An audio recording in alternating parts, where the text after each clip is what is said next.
lei ile na hui hi dam hiawe tulli ma tu kon zata din na ve tul kwam sing le la ang ho lian do bang lung tua ami za pa he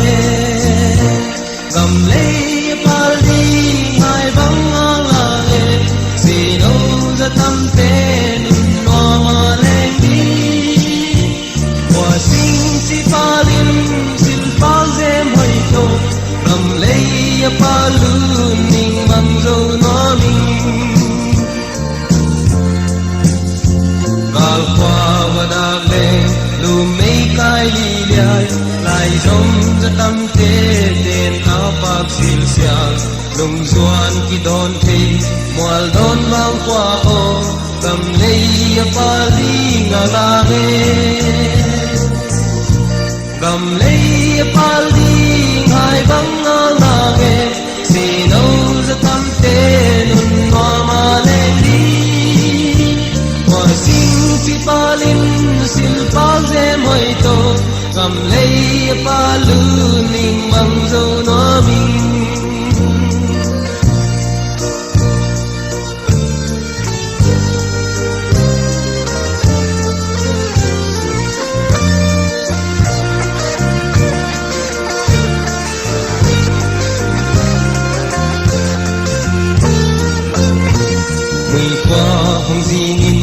sol ha hong ta me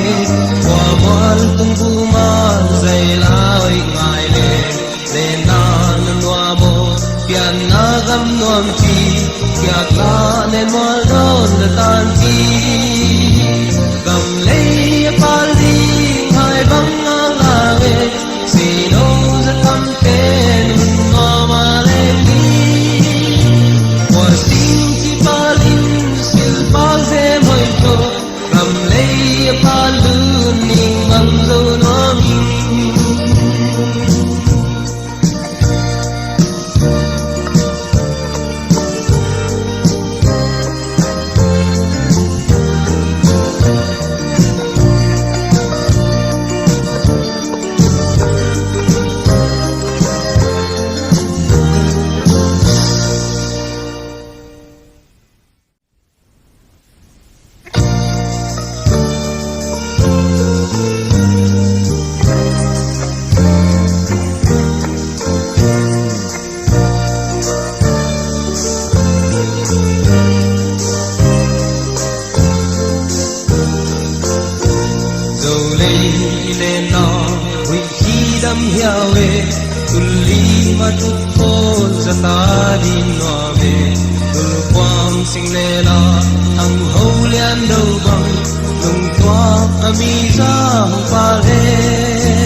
lung zuan ki don the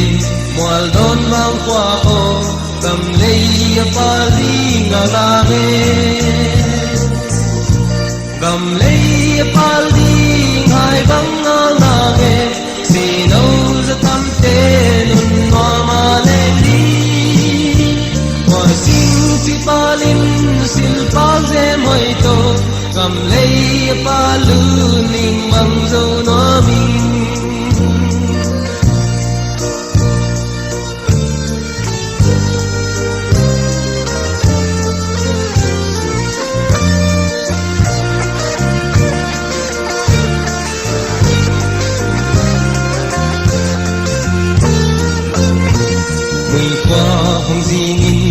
sol ha hong ta me wa mal tung bu ma zai lai ngai le na nwa mo pian na gam nom chi kya ka ne mal don da tan chi gam lei pal di hai bang la ve si no za tam te nun ma ma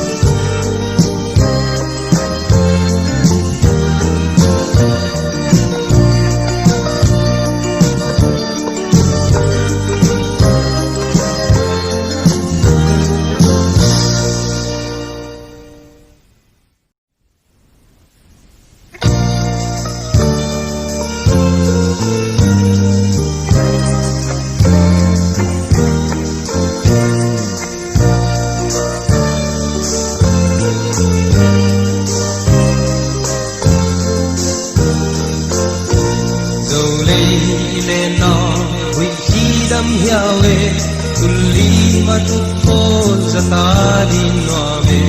tulkwang singlela ang holian daw bang tungkwang amisa ang pare gamlay paldi ngay bang ang langit sino sa tamten nomalengdi wasing si palin silpazem hoito gamlay palun ning mangzo naming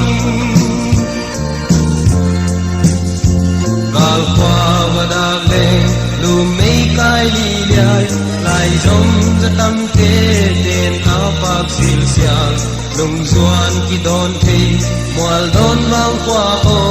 gamlay paling alangit gamlay paling hai bang alangit sino sa tamte nun mamaleli wasing si palin silpazem hoito gamlay paluning mangzo naming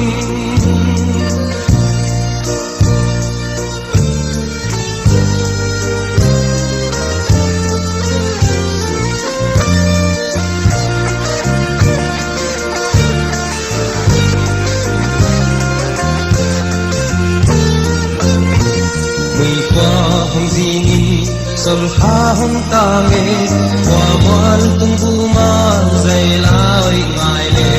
Lenan ang wamo Pian nagam nuam ti Kiaglanen mo